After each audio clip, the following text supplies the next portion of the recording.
Sam Borden has been with the US camp throughout the World Cup so far, and that must be a great camp to be a part of right now. We're going to welcome him in because we need to know all the latest news ahead of this big game against the Netherlands. And honestly, it is so exciting. There he is. Hello, Sam. How are you doing? His first What's time up, here. guys? What's up? Nice to be here. That's how busy he's been. Okay, so then before we hear from you, we know that you spoke to Christian Pulisic earlier today, so let's hear a little more from that interview. Can you describe what those moments leading up to making contact with the ball was, and then what happened afterwards? Yeah, I mean, a great ball across from Weston, and you know, when Serge gets in that area, I know the ball's going to be in front of the goal, so I just had to, book it, try to get in front of that defender, and luckily I was able to do so. And I didn't even think about taking a hit or being brave. I just wanted that goal. I wanted to get there in time for the chance that the ball would arrive, and sure enough, it did. And yeah, of course, once it happened, it was a strange moment because it was extremely painful, but it was all worth it, of course, to get the goal. Now that you're in the knockout rounds, what is success to you? I would say, we have a great matchup against the Netherlands, a very strong team, an experienced team. But we take it one game at a time now, and a success, each game is winning the game, and it's simple as that. So we're going to battle. It's by no means going to be an easy one for us, and we're going to give absolutely everything to try to win this game. We finished our first objective, like we mentioned. We got out of the group, which we can be extremely proud of. But now that we're here, we're not just okay with doing that. So now we want to do everything and move on to the next round. Goes in before Kay says anything. Sam, you did something amazing. You created an excited Christian Pulisic. I have never seen that in the history of Pulisic's career. Well done, Sam Borden. Thank you. Yeah, I'll tell you something, Luis. Like, he's been a different guy this whole tournament. I think you could see it from the moment that he showed up here, arriving here, I guess about 3 weeks ago. He seems different, and I think he's not taking this for granted. Obviously, we all remember the tears on his face at the end of the game in Trinidad 5 years ago. He's carried that for 5 years. And, American players, they don't get a Euros, every 2 years to help them get over this thing of what happens in the World Cup. I think he's ecstatic to be here. I think this is the dream that he's had for a long time. And tomorrow is the opportunity to go out and take that next step. And he's okay, Sam. So that's big news coming out today. And great news for the US. Do you think we'll see him from the start then? I think so. I mean, I think it remains to be seen whether he's a 90-minute player, but I think at this point, the U.S. would take whatever they can get of him. Obviously, in addition to what he means sort of on the field, I think he gives everybody a charge. Obviously, there are talented players in the team now. There are guys playing in the Premier League, playing in the Champions League along with him, but he's still the talisman, right? He's still the guy that makes the team go. And just having him on the field has got to be a boost for every other American that's going to try to make this happen against the Netherlands tomorrow. How likable are this team, Sam? I mean, obviously you're around them. I think they're getting some people maybe who live in this country but have another national team, many of the expats who usually always follow that national team. But it feels like for the first time in a long time, this US team has got so many people jumping on board. And can you see why that's happening? Yeah, I think so. I think that, for the longest time, right, the American team was known as just a bunch of athletes, oh, these are guys that are serviceable players, and every 4 years they have a chance in the World Cup. And I think what we've seen now with this new generation of players is these are legitimate footballers. I mean, they're playing in the top leagues. And Pulisic even said it's taken a lot of pressure off of him. It used to be that maybe he was the only guy coming in from Europe, or maybe he was the only guy coming in from the Champions League. And now he's far from that. There are players that are following his footsteps and making bigger footprints maybe by the time their career is done, right? Like, this is a team of footballers. They're young, they're exciting. They play an attractive style of football when they're up for it. And I think that, like you said, Kay, has really just brought in a different kind of fan. I think there's an appreciation now, even if the USA is not your number one team, people are pretty happy if that's their number two, and they're happy to get on board and see what this group can do.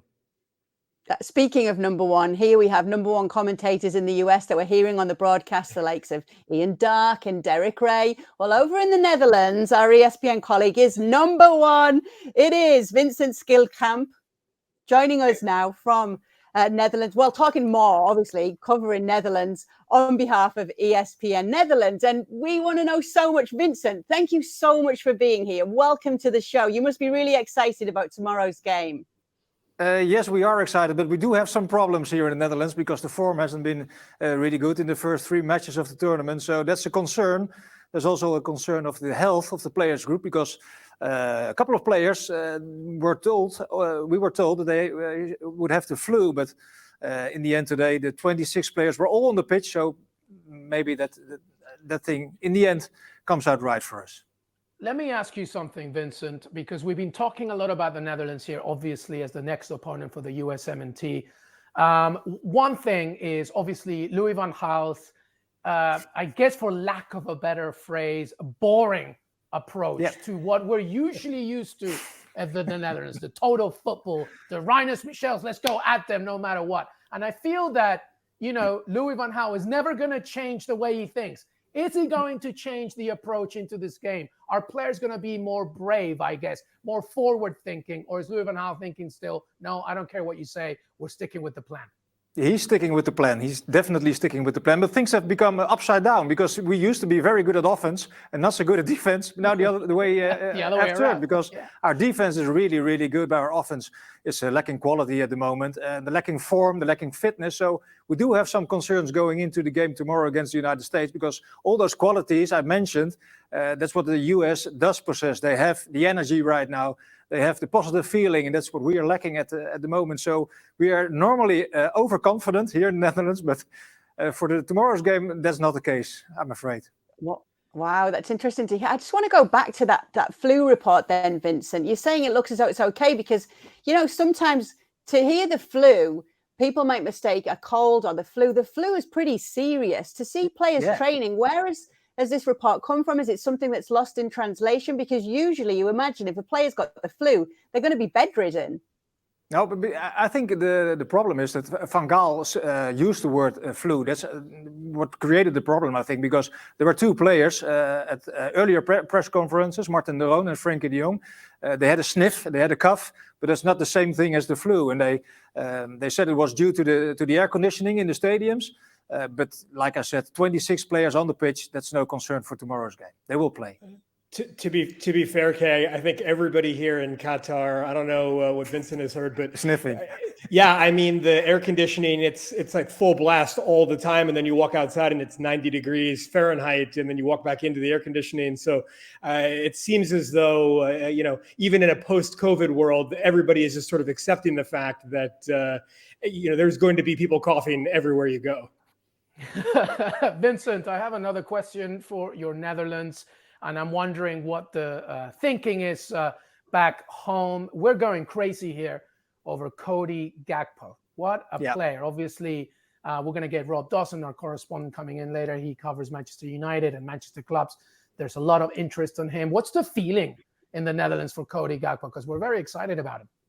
Well, the feeling is actually that he's the only player who's in really good form right now. We are really dependent on Cody Gakpo. But before the tournament started, everybody was talking about Memphis, our striker, but he's not fit, he's not in form. And Cody Gakpo scored 3 goals, obviously, in the tournament. He's a really, really good player who's been given the chance to mature at PSV Eindhoven. They refused to sell him in the summer transfer period to the English Cup. Leeds United, Southampton wanted to sign him for 30 million euros. I think he's now worth like an Anthony fee of 100 million or even more. Definitely. But yes, maybe the sum go up if he scores 1 or 2 more goals. But he's a really, really, really good player, talented. Yeah, Cody Gakpo's put a few more zeros on the end of his name, I think, at this stage after what we've seen in the World Cup. All right, going to ask both of you guys then, and I'll start with you, Sam. Where do you think this game is going to be won and lost tomorrow? What must the US do to make sure it goes their way? Yeah, I mean, it's a great question. I think that we've seen throughout the group stage that their strength comes from the wings, right? I mean, Tim Weah has been incredible. Tyler Adams, and Weston McKennie and Yunus Musa sort of serving the ball out wide. Pulisic, crashing in from the back post on one side, way across in from the other. To me, if the U.S. is able to have the same kind of success out wide, I think they're going to be able to score. And that's the big issue. I mean, it was funny for me to hear Vincent talking about how there's a little bit of concern about a malaise with the Netherlands. I mean, they've scored a lot of goals in the group stage relative to what the U.S. has put up. Obviously, the U.S. has exciting players, attacking players, but the production hasn't been there. So they're going to need to attack from the wings like they always do, and they're going to need to actually finish some of these chances because they're going to need to score, I think, tomorrow to have a chance to hang with the Dutch. Sam, I can definitely answer that about why the Dutch are so a little bit chill. Because I have two very good friends from college who are Dutch. They're cool about everything. They don't want to get excited about anything. Even if they win, much we say. Even if they win 7-0 in every game, they're like, no, we're still a little worried about it. That's just a Dutch mentality. Vincent, let's ask you that question regarding Sam's thoughts on USMNT. What's the thinking then? What do you think the Dutch need to do against America? I mean, I'm a little bit worried defensively just from a Virgil van Dijk perspective as well. I feel like he's not really the same player we see, I guess, with Liverpool. What do you think the Netherlands need to do tomorrow against the USMNT? Well, actually, I'm not so over concerned about the defense part of it. The problem is the offense part, because the midfield is not gluing together. He's been searching for the player next to Frankie de Jong who can accelerate to a more forward position if he has a good player next to him. But I really think it all comes down to the form of Cody Gakpo tomorrow, because Memphis really isn't a fit player at the moment. So all the offensive attention would be on Cody Gakpo. But the first thing the Dutch have to do tomorrow in the USA game, they have to go on with the energy the USA is putting into the match. If they can match the energy, then the quality, because there's a lot of attacking quality in the side, but it hasn't come out yet. If they go along with the energy, then they can make the difference with the quality. But if they don't have the energy, if they distribute the energy they had in the first 3 games, then it's going to be a very, very tough game. And maybe it could go all the way to extra time and penalties. And then Louis van Gaal has a master plan, because he has been training on penalties for about 6 or 7 weeks. So we're going to put on another goalkeeper to create some confusion, and then we're going to go through, I think. Oh, wow. You know what? That would be so interesting, wasn't it? But how about that scenario? Usually I never call for penalties as an English person, but anyway, if it's another team, I can watch.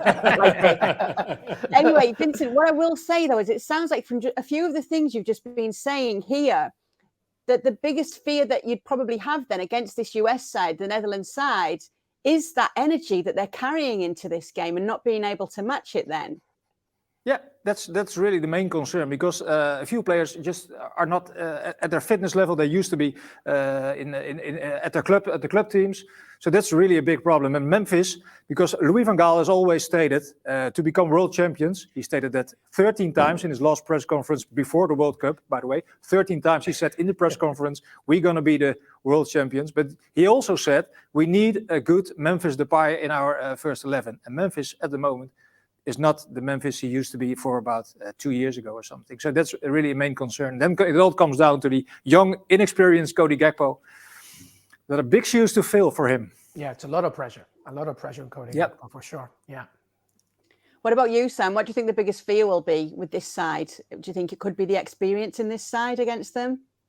I think it's that, Kay, and I think honestly, if you're an American fan, I think the biggest concern you have is Louis van Gaal. I think we saw in the first game of the group stage, Rob Page, who is a manager, who's a very good manager, but is clearly not a manager with the same pedigree, was able to unlock the U.S. in the second half. And I think that's the concern. And for me, the U.S. comes out with incredible energy in the first half. They have been able to get on the front foot, but we've seen in the second half that both the opposing manager is able to make some adjustments and unlock them a little bit, and the fatigue sets in when you're playing that kind of a high energy game. To me, the biggest fear tomorrow is the second half, maybe even the last 30 minutes, let's say.